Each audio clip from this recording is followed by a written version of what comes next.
이번 영상은 리딩 지저스 3권의 6번째 수업으로 잠언서를 살펴볼 것입니다. 특별히 잠언에서 말하는 지혜의 참된 의미는 무엇인지, 우리는 잠언의 말씀을 어떻게 바르게 이해하고 적용할 수 있는지에 대해 알아보겠습니다. 하룻강아지 법무서운 줄 모른다. 고생 끝에 낙이 온다. 우리에게 익숙한 이런 속담과 격언에는 우리 사회의 통념이 쉽고 명쾌하게 표현되어 있습니다. 그래서 우리는 자연스레 문장을 외우고 실생활에서 사용하곤 하죠. 같은 문화권에서 사용되는 속담이나 격언은 대체로 그 의미가 명확합니다. 하지만 다른 문화권에서 사용되는 속담이나 격언은 그 해석이 까다로운 경우가 많습니다. 성경의 잠언도 마찬가지죠. 잠언 말씀은 대체적으로 기억에 잘 남지만 그 의미를 항상 명료하게 이해할 수 있는 것은 아닙니다. 어떻게 하면 잠언 말씀을 바르게 이해하고 적용할 수 있을까요? 이제부터 함께 그 방법을 알아보겠습니다.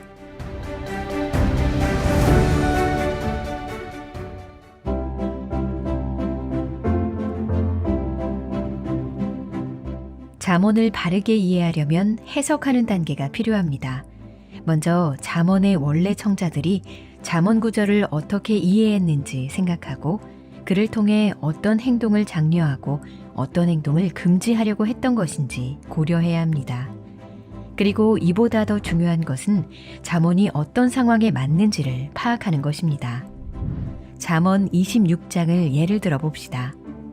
4절과 5절에는 서로 모순되는 두 잠언이 나란히 나열되어 있습니다. 미련한 자의 어리석은 것을 따라 대답하지 말라. 두렵건대 너도 그와 같을까 하노라.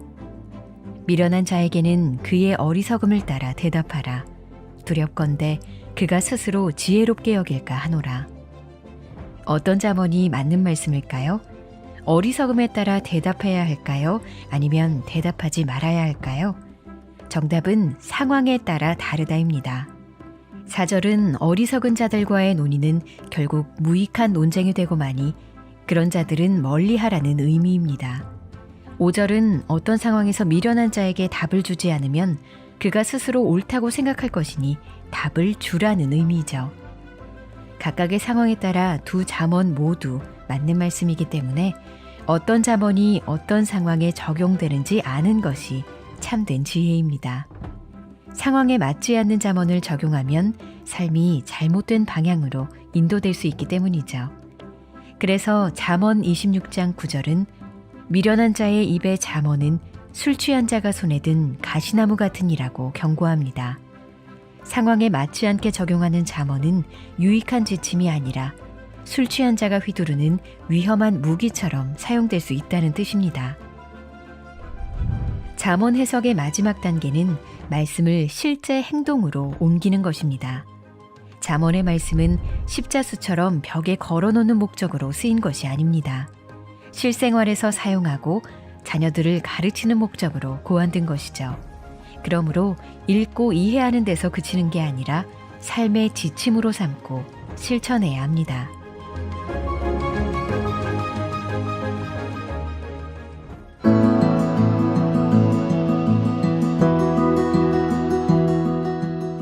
본문 1장 1절에서 7절은 잠언의 서론이며 핵심인 중요한 부분입니다. 우선 1절은 잠언서 전체의 제목이 되고 2절부터 6절은 잠언서의 목적을 알려줍니다. 그리고 7절은 잠언서의 핵심 주제를 제시해주죠. 1절은 잠언의 화자를 다윗의 아들 이스라엘 왕 솔로몬이라 소개합니다. 비록 솔로몬이 잠언서의 전체를 쓰지는 않았지만 다윗이 시편의 전통적 정상에 서 있듯 솔로몬은 지혜의 전통적 정상에 서 있기에 이것은 적절한 제목이라고 할 수 있습니다. 다윗의 아들 이스라엘의 왕이라는 말은 잠언서의 말씀이 이스라엘 역사 그리고 이스라엘과 하나님의 언약적 관계를 근간으로 하고 있음을 알려줍니다. 즉 잠언서는 하나님의 백성들을 위한 지혜의 말씀인 것이죠. 2절의 지혜는 좁은 의미로 기술이나 능력을 뜻합니다. 여기서 지혜는 생존을 위한 기술로 개미가 여름에 먹을 것을 준비하는 것이나 숙련된 재봉사가 옷을 만드는 기술 등으로 표현될 수 있습니다. 그리고 잠언은 하나님과의 관계, 이웃과의 관계, 자녀와의 관계, 세상과의 관계 등에 대해서도 가르칩니다. 잠언 말씀에 따르면 이러한 관계의 기술은 그저 얻어지는 것이 아니라 익히고 배워야 하는 것입니다. 또한 지혜는 보다 넓은 의미에서 우주 전체의 질서를 가리키기도 합니다. 이는 자연 법칙으로 불리는 물리적 질서뿐 아니라 사회적 질서와 도덕적 질서 등을 포함합니다. 잠언서에서 말하는 지혜로운 사람은 하나님께서 지으신 이 세계에서 교훈을 얻고 하나님의 질서와 조화를 이루는 삶을 살아가려고 합니다. 2절의 훈계는 질서 잡힌 교육이나 가르침을 의미합니다. 이것은 주의 깊게 들어야 할 무언가를 뜻하며 법과 평행을 이룹니다. 어리석음이 자연적으로 발생하는 것과 달리 지혜는 토라, 즉 언약 공동체의 가르침에 귀 기울이는 행위를 통해 옵니다. 말씀에 기반한 배움을 통해 지혜를 얻는다는 사실은 2절 나머지 말씀을 통해 명확히 드러납니다. 이후 3절에서 5절은 2절 상반부의 말씀을 설명하고 6절은 2절 후반부의 말씀을 확장합니다. 잠언서 전체의 핵심은 1장 7절에 요약되어 있습니다. 여호와를 경외하는 것이 지식의 근본이거늘 미련한 자는 지혜와 훈계를 멸시하느니라. 이 내용은 잠언서의 마지막 부분에서 오직 여호와를 경외하는 여자는 칭찬을 받으리라고 또 한 번 언급되죠. 시작했던 말씀과 똑같은 말씀으로 가르침을 끝마치며 잠언은 여호와를 경외하는 것이 지혜의 시작일 뿐 아니라 마지막이라는 것을 강조합니다. 그렇다면 여호와를 경외하는 것이란 무엇일까요?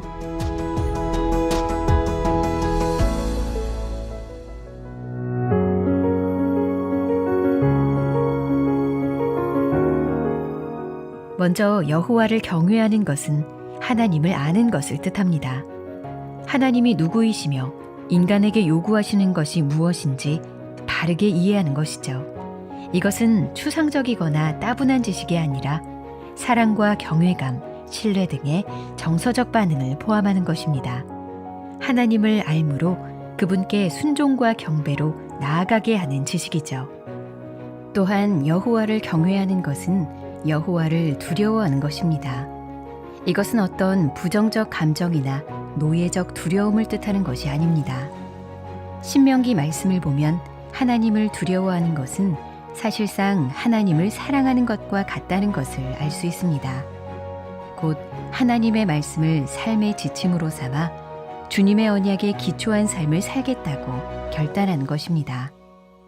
여호와를 경외하는 것이 지식의 근본이거늘 미련한 자는 지혜와 훈계를 멸시하느니라는 말씀은 잠언에 들어가는 관문이자 잠언의 모든 구절을 들여다보는 렌즈입니다.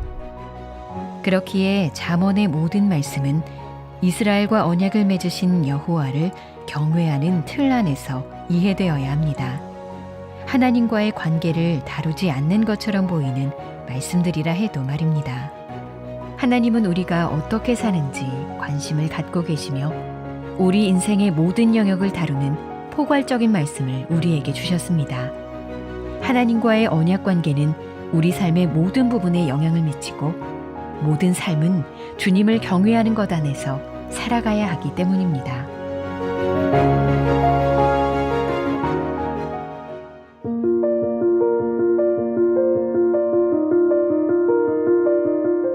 우리가 잠언을 읽을 때 기억해야 하는 점이 있습니다. 그것은 바로 잠언이 절대적 사실을 약속하는 말씀이 아니라는 것입니다. 예를 들어 마땅히 행할 길을 아이에게 가르치라. 그리하면 늙어도 그것을 떠나지 아니하리라는 말씀은 좋은 부모가 되면 자녀들이 자동적으로 잘 자랄 것이라는 약속이 아닙니다. 이 잠언은 자녀들이 바른 길에서 출발하는 것이 바른 길에 도착하는 보편적인 방법이므로 부모는 자녀 교육을 처음부터 올바로 시작하라는 격려의 말씀입니다. 모든 부모가 책임감을 가지고 자녀들을 주님의 길로 인도하는 역할을 다하기를 권고하는 것입니다. 다른 예로 의인의 집에는 많은 보물이 있어도 악인의 소득은 고통이 드느니라는 말씀은 경건함이 번영과 성공을 이루기 위한 가장 확실한 방법이라는 뜻으로 들리기도 합니다. 그러나 타락한 세상 속에서는 지혜로운 행동이 성공에 대한 아무런 보증도 되지 못합니다. 만약 우리 인생의 경험상 사실이 아니라면 이 잠언 말씀은 왜 존재하는 것일까요? 보이는 것 이면에 더 깊은 실체가 있다는 사실에서 그 대답을 찾을 수 있습니다. 우리가 생애에서 보는 것과 얻는 것이 언제나 일치하지는 않습니다. 그것은 바로 종말론적인 질서인데, 비록 이 말씀이 우리의 현재 경험에 맞지 않는다고 하더라도 영원의 관점에서 봤을 때 이 말씀은 참됩니다. 지혜는 보이지 않는 것들을 보라는 믿음을 향한 부르심입니다. 참된 지혜란 하나님의 공의가 온전히 성취될 날을 소망하며 영원의 관점에서 이 세상의 경험들을 바라보는 것입니다.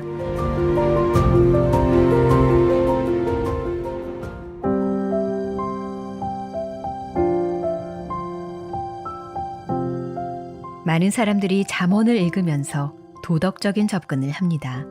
잠언 말씀을 실천해서 선행으로 하나님을 기쁘시게 하려고 하거나 혹은 복음이 그저 당연히 바탕에 깔려 있다고 가정한 채 삶의 초점을 전적으로 율법에 맞춥니다. 복음이 아닌 율법을 삶의 안내자로 보는 것이죠. 예를 들어 잠언 10장 4절은 손을 게으르게 놀리는 자는 가난하게 되고 손이 부지런한 자는 부하게 되느니라고 말씀합니다. 이 구절을 도덕주의적 관점으로 접근해서 읽으면 스스로 부지런하다는 자부심을 느끼거나 반대로 그렇지 못하다는 죄책감을 느끼게 됩니다. 만약 그리스도 중심으로 잠언을 읽는다면 이 말씀은 어떻게 이해될까요? 그리스도 중심의 접근은 말씀에 순종해야 하는 요구를 단순한 죄책을 넘어서 은혜와 감사의 구조 안에서 공정히 다룹니다. 잠언 10장 4절을 다시 읽어봅시다. 우리 중 많은 사람들이 게으르다는 것은 사실입니다. 자기중심적이고 자기 방어적인 게으름으로 표현되는 이 불신앙에 대해 우리는 마땅히 죄책감을 느껴야 합니다. 하지만 우리가 이 잠언 말씀 그대로 부지런하게 순종하며 섬긴다 하더라도 그것이 여호와를 경외하고 이웃을 사랑함에서 비롯된 것인지 아니면 내면의 우상에 기반한 완벽주의적 분주함 때문인지 자문해야 합니다. 만약 우리의 순종이 후자의 원인에 따른 것이라면 율법을 어기는 것과 동일한 죄책감을 가져야 하기 때문입니다. 중요한 것은 죄책감을 느끼고 난 다음 단계입니다. 죄책은 우리를 마비시키고 우리 중심의 노력이 문제임을 깨닫게 합니다. 우리는 죄책을 통해 문제를 깨닫는 단계에서 그치는 것이 아니라 그리스도께서 복음 안에서 베푸신 은혜 가운데로 나아가야 합니다. 결국 잠언 10장 4절의 말씀은 우리에게 그리스도가 절실히 필요함을 보여줍니다. 그리스도께서 이 말씀대로 사셨고 우리의 모범이 되셨고 죄악된 요소를 피하셨을 뿐 아니라 우리 자리에서 순종해 주셨기 때문입니다. 잠언의 궁극적인 목적은 우리가 지혜로운 삶을 살도록 가르치는 것뿐만 아니라 하나님의 지혜이시며 우리의 위치에서 지혜의 삶을 완벽하게 살아내신 예수 그리스도를 바라보게 하는 것입니다.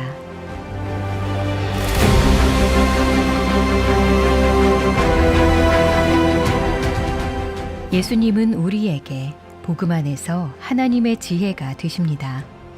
그가 곧 구약의 율법을 규정하시며 지혜의 마침이십니다.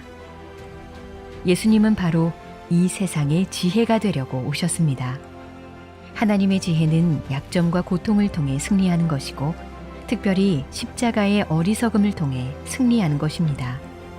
하나님을 완전히 경외하신 그리스도로 말미암아 사람들이 자신의 어리석음을 깨닫고 그 사랑의 경이로움에 감격하며 하나님을 찬양하는 데까지 이릅니다.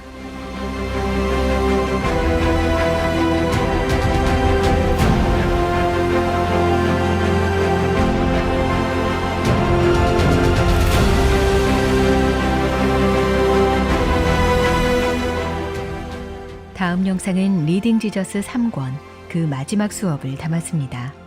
하나님이 주신 인생의 참된 의미와 아름다움을 전도서와 아가서의 메시지를 통해 함께 살펴보겠습니다.